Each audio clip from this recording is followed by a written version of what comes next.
죽음을 이야기하면 사람들은 고개를 돌립니다. 하지만 저는 오히려 그때가 삶을 정리할 가장 정확한 순간이라고 생각합니다. 우리는 태어나자마자 언젠가 끝난다는 조건을 받습니다. 그런데도 대부분은 끝을 잊은 채 남이 정해준 규칙 속에서 허둥지둥 살다가 마지막에 가서야 묻습니다. 나는 왜 이렇게 살았지? 그 질문이 뒤늦게 찾아오면 남는 것은 후회뿐입니다. 제가 많은 어르신들을 만나며 들은 말이 있습니다. 그때 조금만 다르게 살 걸. 그런데 그 조금이 무엇이었을까요? 돈을 더 벌었어야 했을까요? 더 큰 집을 샀어야 했을까요? 더 높은 자리에 올랐어야 했을까요? 아니요. 대체로 사람들은 죽음을 앞두고 그런 것을 후회하지 않습니다. 오히려 이런 것을 후회합니다. 정작 내 마음을 돌보지 못했다. 내가 사랑해야 할 사람에게 사랑을 제대로 표현하지 못했다. 남의 눈치를 보느라 내 인생을 빼앗겼다. 그래서 오늘은 아주 단순하게 그러나 핵심만 말씀드리겠습니다. 죽음을 앞두고도 후회하지 않게 만드는 삶의 원칙들입니다. 지금부터는 한 번만 제대로 들으셔야 합니다. 왜냐하면 이 이야기는 지식이 아니라 삶의 방향을 바꾸는 이야기이기 때문입니다. 첫째, 삶에서 가장 먼저 정리해야 할 것은 사람들의 평가입니다. 우리는 어릴 때부터 평가에 길들여집니다. 학교에서는 점수로, 사회에서는 성과로, 가정에서는 역할로 평가받습니다. 그러다 보니 어느 순간 내가 누구인가가 아니라 남들이 나를 어떻게 보느냐가 인생의 기준이 되어버립니다. 그런데 죽음 앞에서는 그 모든 평가가 무의미해집니다. 그때도 남의 눈치가 중요할까요? 그때도 체면이 중요할까요? 아닙니다. 마지막 순간에 남는 것은 오직 내 마음의 상태입니다. 내가 평생 나를 속이며 살았는지 아니면 내 마음에 정직했는지 그것만 남습니다. 그러니 오늘부터 하나만 훈련하십시오. 나는 지금 남의 시선을 먹고 살고 있는가? 아니면 내 삶을 살고 있는가? 이 질문을 매일 던지면 삶이 달라집니다. 둘째, 후회 없는 노후는 관계의 정리에서 시작됩니다. 관계는 많다고 좋은 것이 아닙니다. 관계는 깊어야 합니다. 그리고 무엇보다 건강해야 합니다. 나를 소모시키는 관계, 나를 죄책감으로 묶는 관계, 계속 상처를 주고받는 관계를 끌고 가면 노후는 고통이 됩니다. 많은 분들이 그래도 오래 알았으니까, 가족이니까, 체면이 있으니까 라는 이유로 관계를 유지합니다. 하지만 관계가 삶을 갉아먹으면 그것은 인연이 아니라 짐입니다. 부처님 말씀에도 이런 뜻이 있습니다. 집착은 고통을 낳습니다. 사람에 대한 집착, 인정에 대한 집착, 과거에 대한 집착이 결국 마음을 불태웁니다. 그러니 관계를 정리하라는 말은 차갑게 살라는 뜻이 아닙니다. 경계를 세우고 마음의 평화를 지키라는 뜻입니다. 내가 지켜야 할 관계는 나를 인간답게 만드는 관계입니다. 내 자존감을 망가뜨리는 관계는 아무리 가까워도 거리를 두어야 합니다. 셋째, 죽음 앞에서 사람을 가장 괴롭히는 것은 미안함입니다. 그런데 그 미안함의 본질은 대개 두 가지입니다. 하나는 사랑한다고 말하지 못한 것, 또 하나는 필요할 때 곁에 있지 못한 것. 우리는 바쁘다는 이유로, 어색하다는 이유로, 자존심이라는 이유로 중요한 말을 미룹니다. 고맙다, 미안하다, 사랑한다. 이 세 마디를 미루는 습관이 노후에 후회가 됩니다. 특히 가족에게는 더 그렇습니다. 가족은 늘 곁에 있을 것 같아서, 늘 이해해 줄 것 같아서 오히려 더 무심해집니다. 그런데 인생은 생각보다 빨리 끝납니다. 저는 어르신들께 늘 말씀드립니다. 오늘 전화 한 통, 오늘 문자 한 줄이 평생의 빚을 없앨 수 있습니다. 사랑은 마음속에만 있으면 사랑이 아닙니다. 표현되지 않은 사랑은 상대에게는 존재하지 않습니다. 넷째, 후회 없는 삶을 위해서는 욕망의 방향을 바꿔야 합니다. 사람은 욕망이 있습니다. 문제는 욕망 자체가 아니라 욕망이 어디를 향하느냐입니다. 젊을 때는 성취와 경쟁이 중요합니다. 하지만 나이가 들수록 욕망의 중심은 바뀌어야 합니다. 이제는 더 많이가 아니라 더 깊이로 가야 합니다. 더 많은 사람을 만나는 것이 아니라 더 진짜 사람을 만나는 것, 더 큰 집을 얻는 것이 아니라 더 편안한 마음을 얻는 것, 더 많은 말을 하는 것이 아니라 더 단단한 침묵을 갖는 것, 이 변화가 없으면 노후는 허전합니다. 겉으로는 가진 것이 많아도 마음은 텅 빈 상태가 됩니다. 반대로 가진 것이 많지 않아도 마음이 풍요로우면 그 사람은 이미 성공한 인생입니다. 다섯째, 죽음을 준비하는 삶에서 가장 중요한 훈련은 놓아주는 연습입니다. 우리는 계속 움켜섭니다. 돈도 움켜쥐고 사람도 움켜쥐고 자존심도 움켜쥐고 과거도 움켜옵니다. 그런데 죽음은 우리에게 마지막으로 가르칩니다. 아무것도 가져갈 수 없다고. 결국 내려놓지 못한 사람은 끝까지 괴롭습니다. 놓아주는 연습이란 포기하라는 말이 아닙니다. 더 큰 자유를 얻기 위한 선택입니다. 특히 과거에 대한 집착을 내려놓으셔야 합니다. 그때 내가 왜 그랬지? 그 사람만 아니었으면, 내 인생이 원래 이럴 줄은, 이런 생각은 마음을 갉아먹습니다. 과거를 반성하는 것과 과거에 묶이는 것은 다릅니다. 반성은 현재를 바꾸지만 집착은 현재를 마비시킵니다. 그러니 오늘부터는 이렇게 말해 보십시오. 그때의 나는 최선을 다했다. 이제의 나는 새롭게 살겠다. 이 한마디가 마음을 풀어줍니다. 여섯째, 노후에 행복한 사람들의 공통점은 단순함입니다. 단순한 삶은 가난이 아닙니다. 단순함은 선택의 능력입니다. 해야 할 것과 하지 말아야 할 것을 구분하는 힘입니다.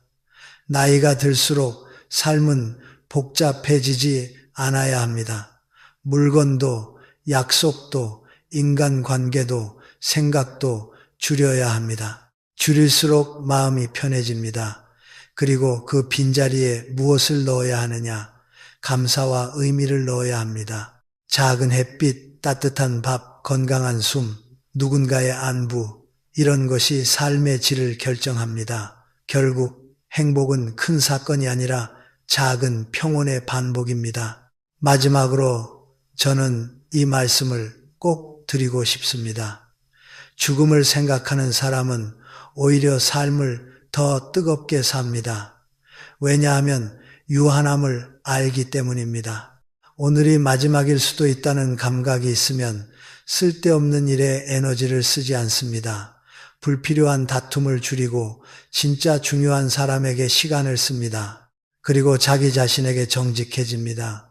그러니 죽음을 피하지 마십시오. 죽음을 떠올릴수록 삶이 선명해집니다. 오늘 밤 잠들기 전 스스로에게 단 한 문장만 물어보십시오. 내가 내일 죽는다면 오늘의 나는 무엇을 바꿔야 하는가? 그 질문이 당신의 남은 인생을 바꿀 것입니다. 죽음을 앞두고 후회하는 사람들의 공통점은 살아있는 동안의 선택이 아니라 살아있는 동안의 기준이 흐렸다는 데 있습니다. 기준이 흐리면 하루는 흘러가고 흘러간 하루가 쌓여 어느 날 인생이 되어버립니다. 그때 사람은 말합니다. 나는 왜 이렇게 살았지? 그러니 2부에서는 기준을 다시 세우는 실전으로 들어가겠습니다. 지금부터는 철학이 아니라 생활입니다. 마음이 아니라 습관입니다. 생각이 아니라 행동입니다. 첫째, 노후를 편안하게 만드는 가장 단순한 기술은 하루의 속도를 낮추는 것입니다. 사람은 바쁠수록 중요한 것을 놓치고 빠를수록 자기 자신을 잃습니다. 젊을 때는 속도가 능력이었지만 나이가 들수록 속도는 손실이 됩니다. 빨리 말하면 실수가 늘고 빨리 판단하면 오해가 늘며 빨리 움직이면 마음이 지칩니다.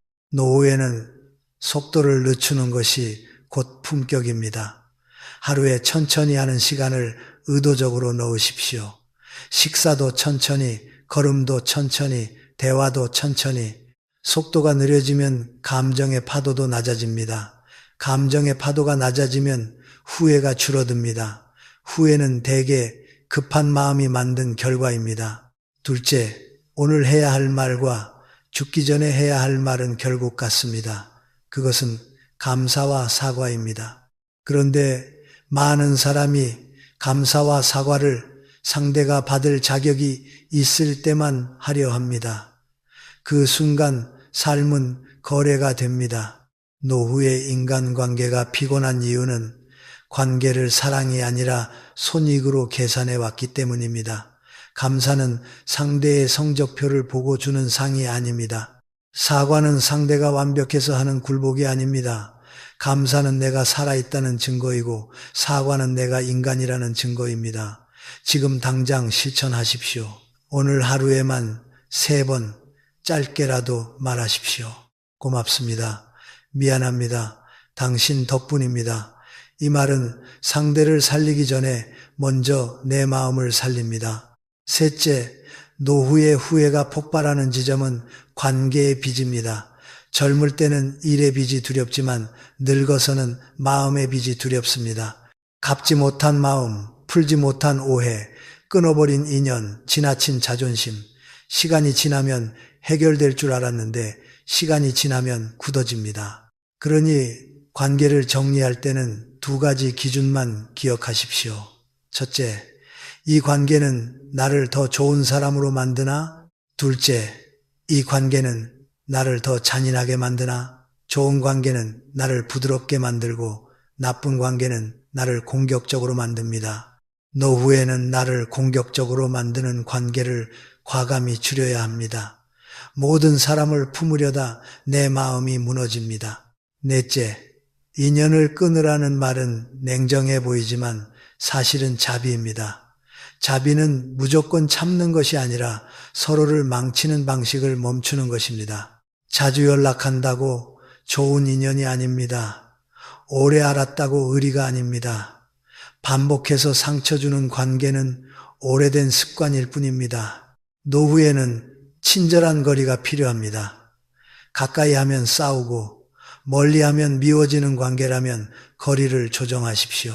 자주 만나서 상처받을 바엔 덜 만나고 평안을 지키는 것이 낫습니다. 인연의 품질은 만남의 횟수가 아니라 만남 이후의 마음 상태로 결정됩니다. 다섯째, 죽음을 준비한다는 것은 침울해지는 것이 아니라 인생의 우선순위를 바꾸는 것입니다. 사람은 끝이 보일 때 비로소 본질을 봅니다. 죽음은 삶을 부정하는 사건이 아니라 삶을 정리하게 하는 거울입니다. 그래서 노후에는 해야 할 일 목록보다 하지 않아도 될 일 목록이 더 중요합니다. 하지 않아도 될 비교, 하지 않아도 될 자존심 싸움, 하지 않아도 될 과시, 하지 않아도 될 참견. 이 4가지를 줄이면 마음이 즉시 가벼워집니다. 특히 비교를 줄이십시오. 비교는 노후를 망치는 가장 조용한 독입니다. 비교는 끝이 없습니다. 비교는 감사의 눈을 빼앗습니다. 비교하는 순간 지금 내 손에 있는 복이 보이지 않습니다. 여섯째, 노후를 행복하게 만드는 자산은 돈만이 아닙니다. 고독을 견디는 힘이 자산입니다. 많은 사람이 외로움을 두려워하지만 실제로 사람을 무너뜨리는 것은 외로움이 아니라 의미 없는 관계입니다. 의미 없는 관계가 많을수록 더 외롭습니다. 반대로 혼자 있어도 할 일이 있고 마음이 정돈되어 있으면 외롭지 않습니다. 그러니 노후의 고독을 두려워하지 말고 혼자 있는 능력을 길러야 합니다. 하루에 20분이라도 조용히 앉아 마음을 정리하십시오. 뉴스와 소음으로 마음을 채우지 마십시오. 마음은 비워야 맑아집니다. 채우면 탁해집니다. 일곱째, 후회 없는 삶은 거창한 업적이 아니라 오늘의 작은 책임에서 시작됩니다. 책임이라고 해서 무거운 것이 아닙니다. 약속을 지키는 책임, 말의 온도를 지키는 책임, 건강을 돌보는 책임, 가족에게 상처 주지 않는 책임, 노후에는 특히 말이 중요합니다. 말은 무기가 될 수도 있고 약이 될 수도 있습니다. 오늘부터 이 한 가지를 실천하십시오. 말을 하기 전에 1초만 멈추십시오. 그리고 스스로에게 묻습니다. 이 말은 필요합니까? 지금 해야 합니까? 상대를 살립니까? 이 1초가 인생을 바꿉니다. 젊을 때는 실수해도 기회가 많지만 노후에는 실수의 비용이 큽니다. 말 실수 하나가 관계를 끊고 관계가 끊기면 마음이 병이 됩니다. 여덟째, 노후의 가장 큰 착각은 나중에 하겠다입니다. 나중은 오지 않습니다. 나중은 늘 현재를 피하려는 변명입니다. 죽음을 앞둔 사람이 가장 많이 하는 말은 그때 했어야 했는데입니다. 그러니 오늘 하십시오. 자녀에게 따뜻한 말 한마디, 배우자에게 고맙다는 말, 부모님이 계시다면 안부, 연락이 끊긴 사람에게는 짧은 메시지 한 줄, 잘 지내십니까? 문득 생각이 나서 인사드립니다. 이 한 줄이 마음의 빚을 덜어줍니다. 마음의 빚이 줄어들면 죽음 앞에서 더 평온해집니다. 아홉째, 노후의 행복은 욕망을 줄이는 기술입니다. 욕망을 줄인다는 것은 포기하라는 뜻이 아닙니다. 불필요한 것을 줄이라는 뜻입니다. 집에 물건이 많으면 마음이 복잡해지고 마음이 복잡하면 후회가 늘어납니다. 필요 없는 물건을 버리듯 필요 없는 감정도 버려야 합니다. 서운함, 억울함, 분노, 질투, 이 감정들은 다 내가 기대한 만큼 상대가 움직이지 않았다는 신호입니다. 기대를 줄이면 감정도 줄어듭니다. 기대를 줄인다는 것은 사랑을 포기하는 게 아니라 상대를 내 방식으로 조종하려는 욕심을 내려놓는 것입니다. 열째, 죽음을 준비하는 삶의 결론은 한 문장입니다. 오늘을 제대로 살면 마지막도 두렵지 않습니다. 마지막이 두려운 이유는 오늘을 흘려보냈기 때문입니다. 오늘을 성실하게 살면 마지막은 정리일 뿐입니다. 그래서 제가 권하는 노후의 하루 루틴은 단순합니다. 아침에는 감사 한 가지를 적고 낮에는 몸을 움직이고 저녁에는 마음의 빚을 하나 줄이고 밤에는 용서 하나를 내려놓으십시오. 거창하지 않습니다. 하지만 이 네 가지를 100일만 하면 얼굴이 달라지고 말투가 달라지고 관계가 달라집니다. 무엇보다 마음이 달라집니다. 마지막으로 죽음은 우리를 겁주려고 오는 것이 아닙니다. 죽음은 우리에게 그만 미루라고 말합니다. 그만 비교하라. 그만 다투라. 그만 쥐고 있으라. 그만 스스로를 괴롭히라. 인생은 길게 보면 누구에게나 짧습니다. 그러니 남은 시간을 두려움으로 쓰지 말고 평안으로 쓰십시오. 사랑할 수 있을 때 사랑하십시오. 고마워할 수 있을 때 고마워하십시오. 사과할 수 있을 때 사과하십시오. 내려놓을 수 있을 때 내려놓으십시오. 그렇게 살면 마지막 순간에 이런 말이 나옵니다. 나는 충분히 살았다. 이 한마디가 가장 품격 있는 죽음 준비입니다. 지금부터는 더 깊은 이야기로 들어가겠습니다. 사람은 죽음이 가까워질수록 무엇을 했는가 보다 무엇을 품고 살았는가를 더 선명하게 떠올립니다. 그리고 그때 남는 감정은 대개 두 가지입니다. 하나는 왜 그때 그렇게까지 애썼을까라는 허무, 다른 하나는 왜 그때 그 말을 못했을까라는 후회입니다. 그러니 3부에서는 인생의 끝에서 가장 무겁게 남는 것들, 즉 마음의 짐을 덜어내는 방법을 말하겠습니다. 이건 철학이 아니라 생존의 기술입니다. 노후의 평안은 더 얻는 것이 아니라 덜 붙잡는 것에서 시작됩니다. 첫째, 나이가 들수록 증명 욕구를 내려놓아야 합니다. 젊을 때는 성취로 자신을 증명해야 했습니다. 가난을 이기기 위해, 무시를 견디기 위해, 가족을 지키기 위해. 하지만 그 습관을 노후까지 끌고 오면 인생이 피곤해집니다. 아직도 누군가에게 인정받아야 마음이 편한 사람은 노후에도 쉬지 못합니다. 그러니 이제는 삶의 기준을 바꾸십시오. 나는 무엇을 보여줄 것인가가 아니라 나는 무엇을 지킬 것인가로 바꿔야 합니다.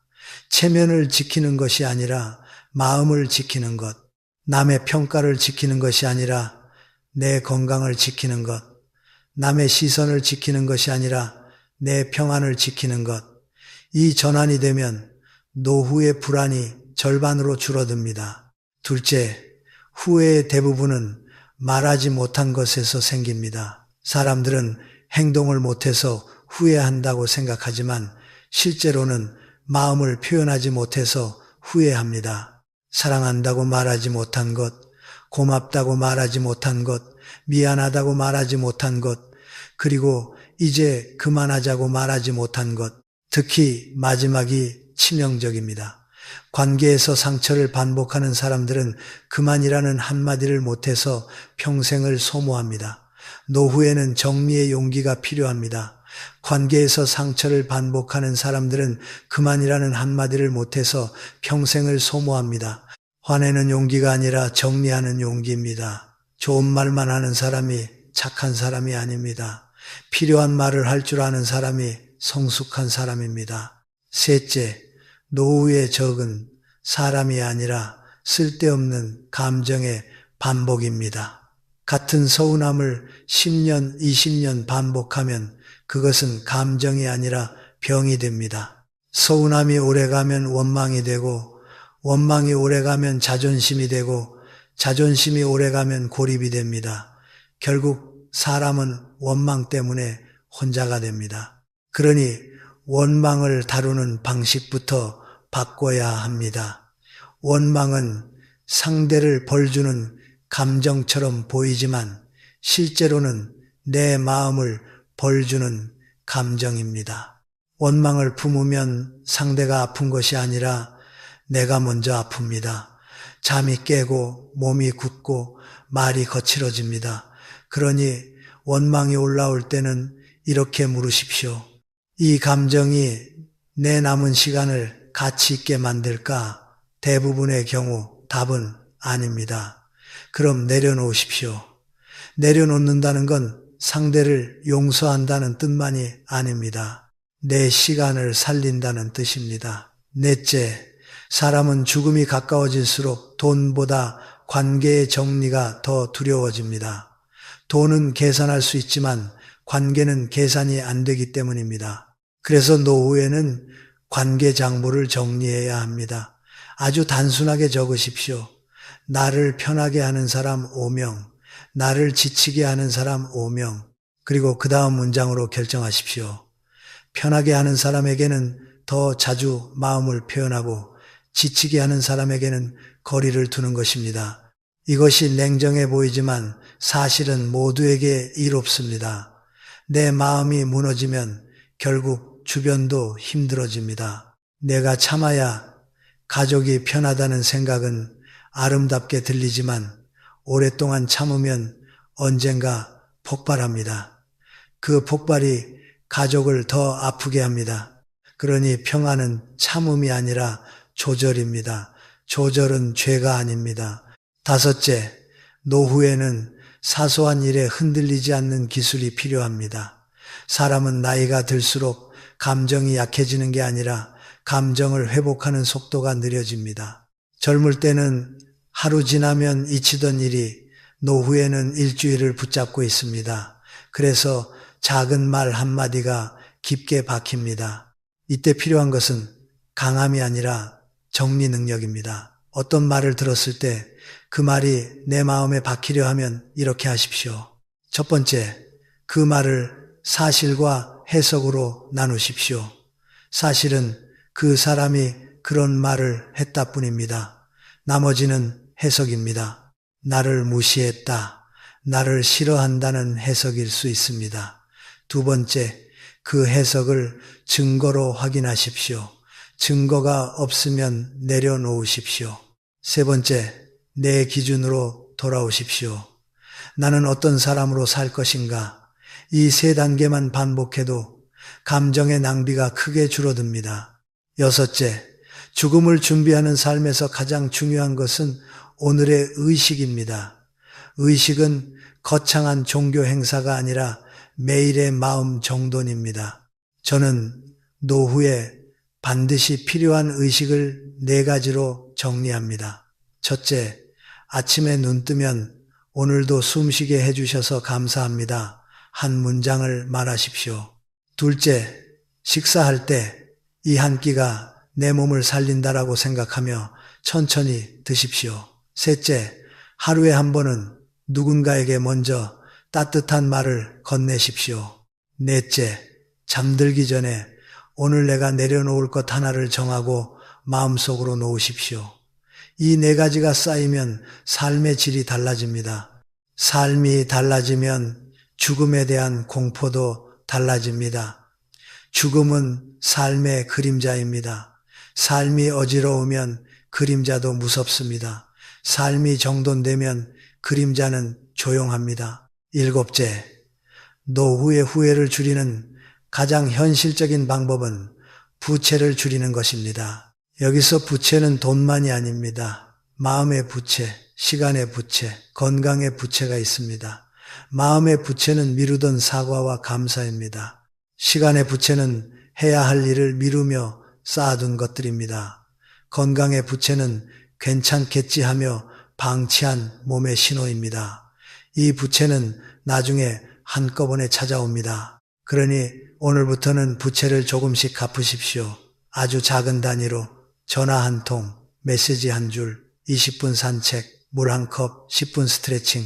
이렇게 사소한 것들이 노후를 지켜줍니다. 행복은 거대한 사건이 아니라 작은 관리의 결과입니다. 8째, 나이가 들수록 사람은 내가 옳다는 확신에 갇히기 쉽습니다. 경험이 많아질수록 확신도 강해지기 때문입니다. 그러나 확신이 강해지면 관계는 멀어집니다. 노후에 고립되는 많은 이유가 여기 있습니다. 자녀가 멀어지는 이유도, 배우자가 지치는 이유도, 친구가 연락을 끊는 이유도 대화가 설득이 아니라 판결이 되기 때문입니다. 그러니 노후에는 옳음보다 따뜻함을 선택해야 합니다. 옳은 말을 하면 이길 수는 있지만 사랑을 잃을 수 있습니다. 반대로 따뜻한 말을 하면 때로는 손해처럼 보이지만 마음을 얻습니다. 결국 노후에 필요한 것은 승리가 아니라 동행입니다. 9째, 죽음을 앞두고 가장 크게 후회하는 것은 나 자신에게 너무 가혹했다는 사실입니다. 남을 위해 살았다, 가족을 위해 살았다, 책임을 다했다. 그런데 정작 자신을 돌보지 않았습니다. 그러니 3부의 결론은 이것입니다. 남은 삶에서만큼은 자신에게 부드러워지십시오. 부드럽다는 것은 나약하다는 뜻이 아닙니다. 자기 자신을 학대하지 않는다는 뜻입니다. 스스로에게 이렇게 말하십시오. 나는 충분히 애썼다. 나는 이제 조금 쉬어도 된다. 나는 내 마음을 지킬 권리가 있다. 이 말이 허락되면 인생이 편안해집니다. 마지막으로 죽음은 우리에게 한 가지 질문만 던집니다. 당신은 당신답게 살았는가? 남의 기대에 맞춰 살았는가? 남의 시선에 맞춰 살았는가? 남의 기준에 맞춰 살았는가? 아니면 내 양심과 내 평안에 맞춰 살았는가? 지금부터라도 늦지 않습니다. 오늘 한 가지를 줄이십시오. 비교를 줄이고 원망을 줄이고 증명 욕구를 줄이고 쓸데없는 관계를 줄이십시오. 대신 한 가지를 늘리십시오. 감사, 사과, 침묵, 그리고 따뜻한 말. 이 4가지가 늘어나면 노후의 결이 달라집니다. 그리고 마지막 순간 우리는 이렇게 말할 수 있습니다. 나는 내 삶을 정리하며 살았다. 그 말이 가능해지면 죽음은 두려움이 아니라 조용한 귀가가 됩니다. 나이가 들수록 사람은 결국 무엇을 남길 것인가가 아니라 무엇을 비울 것인가로 삶을 정리하게 됩니다. 그런데 비우는 일은 결코 쉬운 일이 아닙니다. 젊은 시절에는 모으는 것이 미덕이었고 쌓아 올리는 것이 성취였고 버티는 것이 책임이었으니까요. 그래서 사부에서는 비움을 감정적인 구호가 아니라 노후를 실제로 살리는 구체적인 기술로 말씀드리겠습니다. 죽음을 준비하는 삶이란 내 손에서 하나씩 내려놓는 연습입니다. 내려놓을수록 마음은 가벼워지고 가벼워질수록 남은 시간은 더 선명해집니다. 첫째, 노후에 가장 먼저 비워야 할 것은 비교입니다. 비교는 젊을 때도 독이지만 노후에는 치명적입니다. 왜냐하면 비교는 나를 현재에 살게 하지 않고 과거의 성적표와 남의 성공담 속에 살게 하기 때문입니다. 저 사람은 자식이 효도한다. 저 집은 노후 준비가 됐다. 나는 왜 이렇게 됐을까? 이런 비교는 사실을 말하는 척하지만 실제로는 내 마음을 찢는 습관일 뿐입니다. 비교가 들어오는 순간 스스로에게 한 문장만 하십시오. 나는 내 속도로 간다. 이 한 문장은 노후의 정신 건강을 지켜주는 문장입니다. 둘째, 비워야 할 것은 미련입니다. 미련은 과거의 선택을 붙잡는 마음입니다. 그때 그 일을 했더라면, 그때 그 사람을 놓지 않았더라면, 그러나 인생은 늘 그때의 최선으로 움직였습니다. 지금의 내가 보기엔 부족해 보여도 그때의 나는 그때의 힘으로 살아냈습니다. 그러니 미련을 버린다는 것은 과거를 부정하는 게 아니라 과거의 나를 용서하는 일입니다. 노후에 미련이 많으면 잠이 얕아집니다. 마음이 과거를 떠돌기 때문입니다.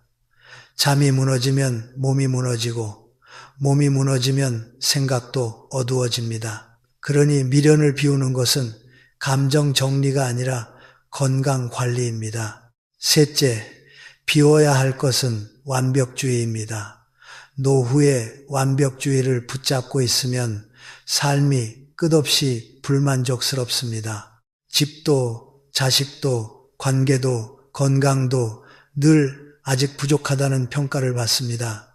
그런데 완벽은 도착지가 아니라 환상입니다. 특히 인간관계에서 완벽을 기대하는 순간 실망은 필연이 됩니다.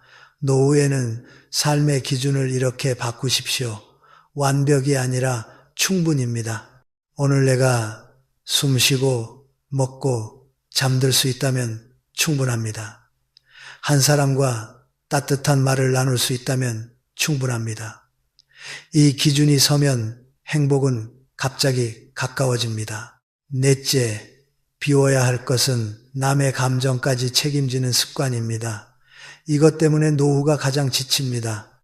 자녀가 기분 나쁘면 내가 미안하고 배우자가 화내면 내가 잘못한 것 같고 친척이 삐치면 내가 풀어야 할 것 같고 그러나 분명히 하셔야 합니다. 남의 감정은 남의 몫입니다. 내가 할 수 있는 것은 예의를 지키는 것, 경계를 세우는 것, 그리고 내 마음을 지키는 것뿐입니다. 책임감을 사랑으로 착각하면 내 인생은 끝까지 남의 기분에 끌려갑니다. 노후에는 사랑을 이렇게 정의해야 합니다. 서로의 감정을 존중하되 서로의 인생을 대신 살지 않는다. 다섯째, 비워야 할 것은 붙잡는 말입니다. 노후에는 말이 인생을 결정합니다. 특히 가족에게 하는 말, 그 중에서도 자녀에게 하는 말은 돌이키기 어렵습니다. 나이가 들수록 우리는 조언을 사랑이라고 믿습니다. 그러나 조언이 많아질수록 자녀는 숨습니다. 잔소리는 사실상 너는 아직 부족하다는 메시지로 들리기 때문입니다. 그래서 노후에는 말의 원칙이 필요합니다. 조언은 요청받았을 때만, 평가가 아니라 공감부터. 결론을 내리지 말고 질문을 던지기, 왜 그랬어? 가 아니라 힘들었겠구나. 이 한 문장이 관계를 살립니다. 말은 인연을 이어주는 끈이기도 하지만 인연을 끊는 칼이기도 합니다. 여섯째, 비움의 핵심은 정리입니다. 집 정리만이 아닙니다. 일정 정리, 관계 정리, 욕망 정리, 소비 정리입니다. 저는 노후 정리를 4가지로 권합니다. 물건은 3분류, 지금 쓰는 것, 6개월 안에 쓸 것, 나머지는 보내십시오. 일정은 2분류, 내 건강을 살리는 일정, 내 에너지를 빼앗는 일정, 후자는 줄이십시오. 관계는 2분류, 만나고 나면 마음이 따뜻해지는 사람, 만나고 나면 마음이 피곤해지는 사람, 피곤해지는 관계는 거리를 정리로 삼으십시오. 욕망은 2분류, 나를 성장시키는 욕망, 나를 불안하게 만드는 욕망, 불안을 만드는 욕망은 내려놓으십시오. 7째, 비움이 두려운 이유는 비우면 내가 사라질 것 같다는 착각 때문입니다. 우리는 역할로 살아왔습니다. 부모 역할, 가장 역할, 직장 역할, 장남 역할, 맏며느리 역할. 그런데 은퇴하고 자녀가 독립하고 사회가 멀어지면 역할이 줄어듭니다. 그때 사람들이 불안해집니다. 나는 이제 무엇이지? 그래서 더 붙잡습니다.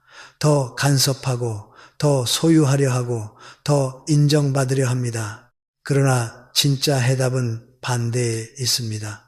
역할이 줄어들 때 비로소 나 자신이 드러납니다. 노후는 역할의 인생이 끝나고 존재의 인생이 시작되는 시간입니다. 그래서 비움은 사라짐이 아니라 회복입니다. 8째, 비움의 마지막 단계는 죽음에 대한 상상을 부드럽게 만드는 것입니다. 많은 분들이 죽음을 생각하면 공포부터 떠올립니다. 하지만 죽음을 준비한다는 것은 불길한 상상을 하는 것이 아니라 남은 시간을 정직하게 쓰겠다는 결심입니다. 오늘 하루를 마지막처럼 살라는 말이 있습니다. 저는 그 말을 이렇게 바꿉니다. 오늘 하루를 낭비하지 않게 살라. 마지막처럼 살면 오히려 조급해집니다. 그러나 낭비하지 않게 살면 담담해집니다. 담담함이 노후의 품격입니다. 품격은 많은 것을 가진 사람이 아니라 적은 것으로도 흔들리지 않는 사람에게 생깁니다. 9째, 그렇다면 당장 무엇부터 비워야 하느냐? 거창하게 시작하지 마십시오. 노후의 변화는 작은 단위에서 시작됩니다. 오늘부터 딱 3가지만 하십시오. 첫째, 하루에 한 번 비교를 멈추는 문장을 말하십시오. 나는 내 속도로 간다. 둘째, 잠들기 전 원망을 1가지 내려놓으십시오. 이 감정은 내 시간을 잡아먹는다. 셋째, 집에서 가장 눈에 거슬리는 물건 하나를 정리하십시오. 물건 하나가 비워지면 마음도 따라 비워집니다. 이게 단순하지만 강력합니다. 마지막으로 죽음을 준비하는 삶은 결국 평안의 연습입니다. 평안은 운이 아니라 습관입니다. 비움을 연습하면 평안이 습관이 됩니다. 그리고 그 습관이 쌓이면 우리는 마지막 순간에 이렇게 말할 수 있습니다. 나는 충분히 살았다. 그 한마디가 가능해지면 인생은 실패가 아니라 완성입니다. 나이가 들면 삶이 조용해집니다. 조용해지면 그동안 들리지 않던 소리가 들립니다. 바로 내 마음의 소리입니다. 그런데 그 소리는 대개 이렇게 말합니다. 존, 이제는 그만 애써도 된다. 이제는 나를 지켜야 한다. 오부에서는 이 조용함을 두려워하지 않고 노후를 진짜로 행복하게 만드는 기술, 즉 혼자 있는 시간과 관계의 균형을 어떻게 잡을 것인가를 말씀드리겠습니다. 죽음을 준비하는 삶은 결국 남은 시간을 내 편으로 만드는 일입니다. 첫째, 노후의 외로움은 사람이 없어서가 아니라 의미가 없어서 커집니다. 사람은 주변에 있어도 외롭습니다. 반대로 혼자 있어도 외롭지 않습니다. 차이는 단 하나입니다. 내 하루에 의미가 있느냐 없느냐. 그래서 노후에 가장 먼저 해야 할 일은 인간관계를 늘리는 것이 아니라 하루의 의미를 설계하는 것입니다. 의미가 있으면 혼자도 단단해지고 의미가 없으면 사람 속에서도 공허해집니다. 둘째, 노후의 관계는 젊을 때와 원리가 다릅니다. 젊을 때 관계는 확장이지만 노후의 관계는 정제입니다. 억지로 넓히지 마십시오. 좋은 관계는 많을수록 좋은 게 아닙니다. 깊을수록 좋습니다. 노후에는 딱 세 종류의 사람이 있으면 됩니다. 마음이 편해지는 사람, 나를 성장시키는 사람, 내가 돌볼 수 있는 사람. 이 셋이 갖춰지면 나머지는 줄여도 인생이 무너지지 않습니다. 셋째, 거리두기는 냉정함이 아니라 지혜입니다. 많은 분들이 노후의 관계를 끊지 못하는 이유는 죄책감 때문입니다. 내가 너무 이기적인가? 그래도 오래 알았는데, 그러나 관계는 연식이 아니라 상태입니다.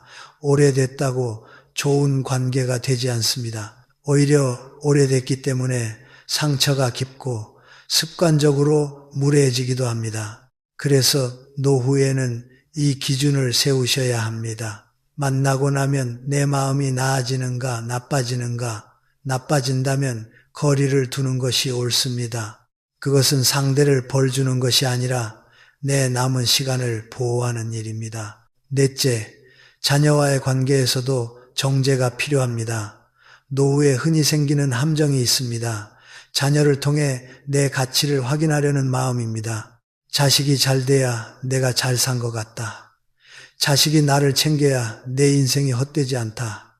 그러나 이것은 위험합니다. 왜냐하면 자녀의 삶은 자녀의 것이고 자녀가 내 가치를 증명하는 도구가 아니기 때문입니다. 노후에는 자녀에게서 인정을 받으려 하기보다 자녀에게 안심을 주는 부모가 되셔야 합니다. 너는 내 삶을 살아라. 나는 나를 잘 돌본다. 이 말이 자녀를 편하게 하고 관계를 오래 갑니다. 다섯째, 배우자 관계도 달라져야 합니다. 노후에는 함께 있는 시간이 길어집니다. 그래서 작은 습관이 크게 보입니다. 말투 하나, 숨소리 하나까지 신경이 올라옵니다. 이때 필요한 것은 사랑의 감정이 아니라 생활의 기술입니다. 저는 노후 부부에게 딱 두 가지를 권합니다. 하루에 한 번은 서로에게 감사를 말할 것, 이유는 크지 않아도 됩니다. 오늘 밥 맛있었어. 약 챙겨줘서 고마워. 하루에 한 번은 서로에게 혼자 있는 시간을 허락할 것. 사랑은 붙어 있는 것이 아니라 숨 쉴 공간을 주는 것입니다. 여섯째, 노후의 행복을 망치는 가장 큰 습관은 불필요한 의무를 끌어안는 것입니다. 친척 모임, 동네 모임, 오래된 지인 약속, 젊을 땐 사회적 의무가 삶을 확장했지만 노후에는 삶을 소모시키기 쉽습니다. 노후의 의무는 줄일수록 좋습니다. 대신 내가 선택한 약속만 남기십시오. 선택한 약속은 에너지를 주고 의무로 끌려간 약속은 에너지를 뺏습니다. 남은 시간은 짧습니다. 뺏기는 시간을 줄여야 합니다. 일곱째, 혼자 있는 시간을 고립이 아니라 회복으로 바꾸는 방법이 있습니다. 방법은 복잡하지 않습니다. 혼자 있는 시간을 세 가지로 채우십시오. 몸을 살리는 루틴, 걷기, 스트레칭, 가벼운 근력, 마음을 살리는 루틴, 읽기, 기록하기, 조용한 명상, 관계를 살리는 루틴, 짧은 안부, 감사 메시지, 한 달에 한 번 깊은 대화, 이 세 가지가 균형을 잡으면 혼자는 고립이 아니라 회복이 됩니다. 여덟째, 노후의 외로움은 갑자기 덮칩니다. 그래서 예방이 중요합니다. 외로움은 심리의 문제로만 생각하지만 사실은 신체 상태와 매우 연결되어 있습니다. 잠이 무너지면 외로움이 커지고 영양이 무너지면 생각이 어두워지고 운동이 줄면 불안이 올라옵니다. 그러니 외로움을 감정 문제로만 취급하지 마십시오. 외로움을 줄이는 가장 현실적인 처방은 규칙적인 수면, 규칙적인 식사, 규칙적인 움직임입니다. 몸이 안정되면 마음도 안정됩니다. 이것은 정신론이 아니라 생리학입니다. 아홉째, 노후에 꼭 배워야 할 태도는 거절입니다. 거절은 관계를 깨는 칼이 아니라 관계를 지키는 울타리입니다. 거절을 못하면 결국 폭발합니다. 억지로 맞추다가 어느 날 갑자기 연락을 끊거나 화를 내거나 상처 주는 말을 하게 됩니다. 그래서 노후에는 거절을 이렇게 말하는 연습이 필요합니다. 고맙습니다. 그런데 이번에는 어렵겠습니다. 마음은 그렇지 않은데 몸이 따라주지 않습니다. 다음에 기회가 되면 뵙겠습니다. 거절은 예의 있게 하면 관계를 오히려 오래 갑니다. 열째, 죽음을 준비하는 삶에서 관계의 결론은 하나입니다. 사람을 사랑하되 사람에 매이지 않는다. 매이면 불안해지고 불안해지면 집착하고 집착하면 관계가 망가집니다. 노후의 사랑은 집착이 아니라 존중이어야 합니다. 서로를 존중하면 떨어져 있어도 평안합니다. 붙어 있어도 숨이 쉽습니다. 마지막으로 5부의 핵심 문장을 하나 드리겠습니다. 노후의 하루가 흔들릴 때마다 이 문장을 떠올리십시오. 나는 나를 지킬 의무가 있다. 젊을 땐 남을 위해 살았습니다. 노후에는 내 남은 시간을 위해 살아야 합니다. 그것이 이기심이 아닙니다. 그것이 성숙입니다. 우리는 죽음을 두려워한다고 말하지만 사실은 죽음 그 자체보다 후회로 가득 찬 마지막 장면을 두려워합니다. 그래서 노후를 준비한다는 말은 거창한 재테크나 건강검진만을 뜻하지 않습니다. 노후 준비의 핵심은 마지막 순간에 스스로에게 나는 인간답게 살았다라고 말할 수 있는가입니다. 저는 그 기준이 아주 단순하다고 봅니다. 오늘 하루를 어떻게 썼는가? 그 하루가 쌓여 인생이 되기 때문입니다. 첫째, 이제는 미룰 수 있는 것을 과감히 내려놓으십시오. 우리는 늘 중요한 일을 내일로 미룹니다. 사랑한다는 말, 고맙다는 말, 미안하다는 말, 그리고 용서한다는 말. 그런데 이상하게도 내일로 미루는 사이에 사람은 멀어지고 시간은 사라집니다. 마지막에 남는 후회는 대개 한 가지입니다. 그때 말할 걸. 노후가 되면 체면이 앞서서 오히려 진심을 더 숨기게 됩니다. 하지만 진심을 숨기고 체면만 지키면 관계는 결국 껍데기만 남습니다. 오늘부터는 마음을 먼저 내미는 사람이 되십시오. 먼저 안부를 묻고, 먼저 고맙다고 말하고, 먼저 웃어주십시오. 그 한 번의 작은 선택이 죽음 앞에서 당신을 구해줍니다.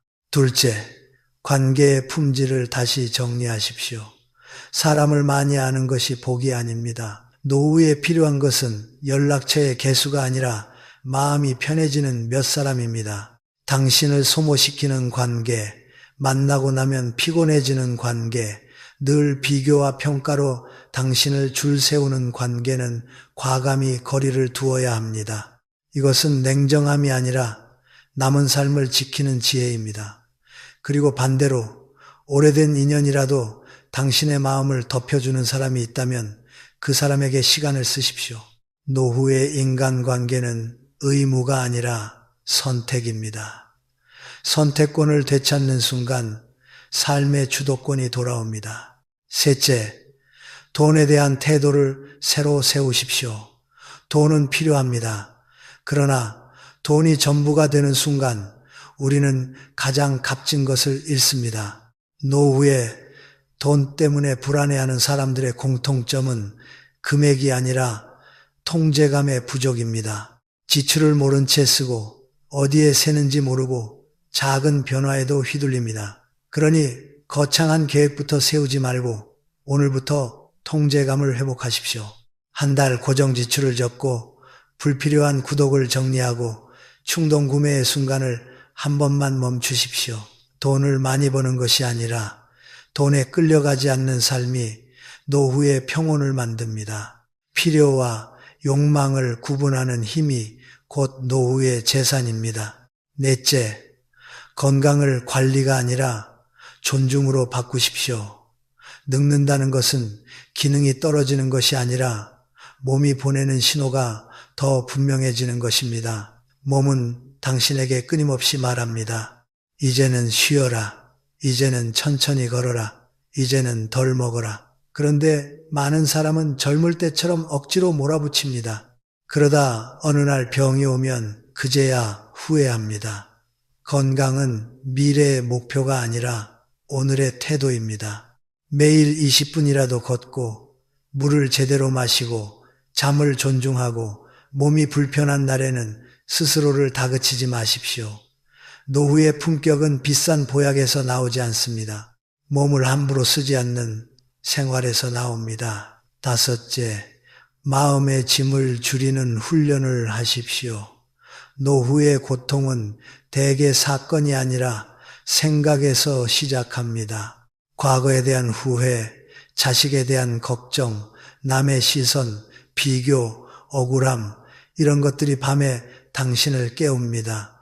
그러니 마음의 기술이 필요합니다. 첫 번째 기술은 기록입니다. 잠들기 전에 오늘 마음을 무겁게 한 생각을 종이에 적으십시오. 적는 순간 생각은 머릿속에서 빠져나와 종이 위에 놓입니다. 두 번째 기술은 호흡입니다. 길게 숨을 내쉬며 마음속으로 이렇게 말하십시오. 지금 이 순간만 살자. 세 번째 기술은 포기가 아니라 수용입니다. 바꿀 수 없는 과거를 붙잡고 있으면 남은 시간까지 잃습니다. 놓는다는 것은 패배가 아니라 자유입니다. 여섯째, 하루의 의미를 다시 설계하십시오. 많은 분들이 은퇴 후 가장 힘들어하는 것은 돈도 건강도 아닙니다. 쓸모 없어졌다는 감각입니다. 젊을 때는 역할이 많았습니다. 회사에서의 역할, 부모로서의 역할, 사회 속의 역할. 그런데 어느 순간 역할이 사라지면 사람은 자기 존재까지 사라진 것처럼 느낍니다. 이때 필요한 것은 새로운 목표가 아니라 새로운 리듬입니다. 아침에 일어나는 시간, 걷는 시간, 밥 먹는 시간, 사람을 만나는 시간, 책을 읽는 시간, 작은 리듬이 사람을 살립니다. 그리고 리듬 속에 의미를 한 스푼 넣으십시오. 하루에 한 가지라도 누군가에게 도움이 되는 일을 하십시오. 손주에게 한 문장 칭찬하기, 이웃에게 안부 묻기, 배우자에게 따뜻한 말 한마디 건네기. 의미는 거창한 업적이 아니라 따뜻한 흔적에서 생깁니다. 마지막으로 저는 한 가지를 꼭 말씀드리고 싶습니다. 죽음을 준비한다는 것은 어둡고 비관적인 일이 아닙니다. 오히려 가장 밝은 일입니다. 죽음을 의식하는 사람은 오늘을 함부로 쓰지 않습니다. 오늘을 함부로 쓰지 않는 사람은 관계를 함부로 대하지 않습니다. 관계를 함부로 대하지 않는 사람은 결국 사랑을 남깁니다. 죽음 앞에서 남는 것은 돈도 명예도 아닙니다. 당신이 남긴 사랑에 옮깁니다. 그러니 오늘 딱 하나만 하십시오. 미루지 말 것. 당신이 마음속으로 떠올리는 그 한 사람에게 연락하십시오. 잘 지내십니까? 고맙습니다. 미안했습니다. 무엇이든 좋습니다. 그 한마디가 당신의 노후를 바꿉니다.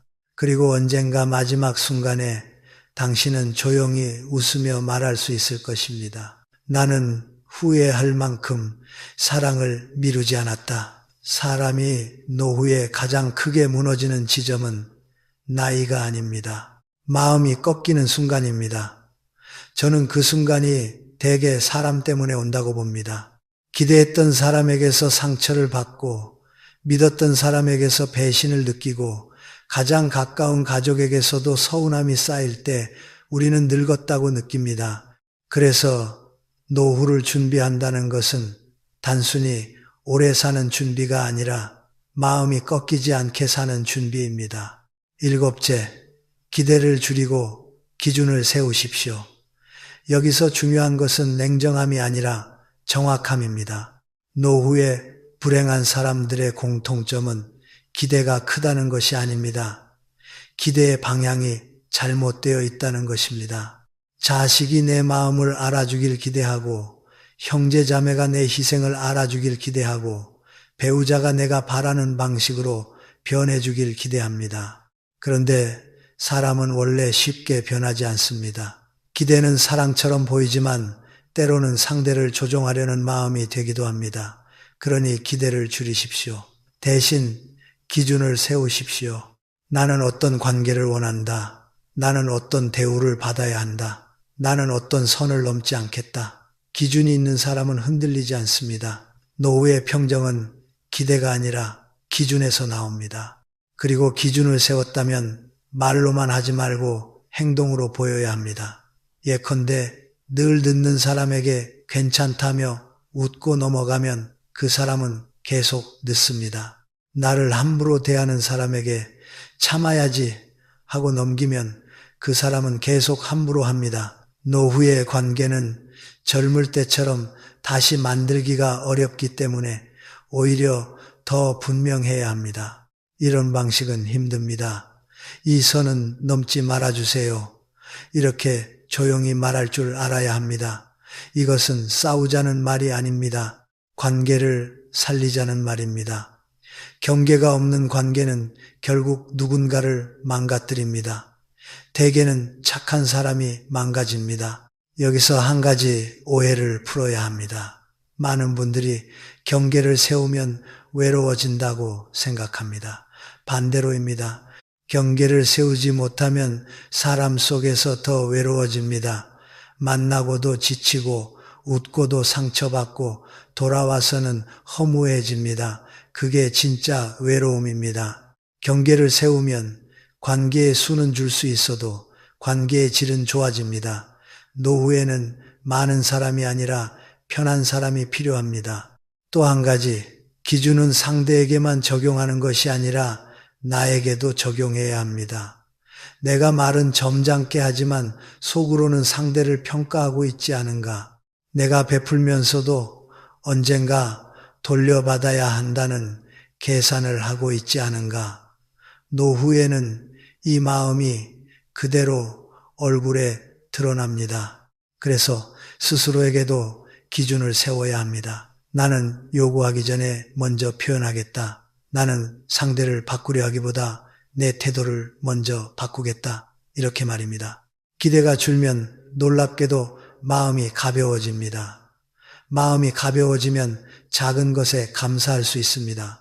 감사할 줄 아는 사람은 노후에 강합니다. 누군가가 10을 주지 않아도 이를 보고 고마워할 수 있는 사람. 그 사람은 늙어도 무너지지 않습니다. 반대로 늘 10을 기대하는 사람은 9를 받아도 서운합니다. 서운함이 쌓이면 원망이 되고 원망이 쌓이면 관계가 끊어집니다. 노후의 비극은 대부분 이런 흐름에서 시작됩니다. 그러니 오늘부터 이렇게 연습하십시오. 기대를 한 줄 줄이고 기준을 한 줄 세우는 연습입니다. 기대를 줄인다는 것은 포기하라는 뜻이 아닙니다. 내가 상처받는 구조를 끊겠다는 뜻입니다. 기준을 세운다는 것은 까다로워지라는 말이 아닙니다. 내 삶의 품격을 지키겠다는 뜻입니다. 노후는 참는 사람이 이기는 게임이 아니라 지키는 사람이 평온한 게임입니다. 마지막으로 한 문장만 남기겠습니다. 노후의 인간관계는 잘 지내는 기술이 아니라 무너지지 않는 기술입니다.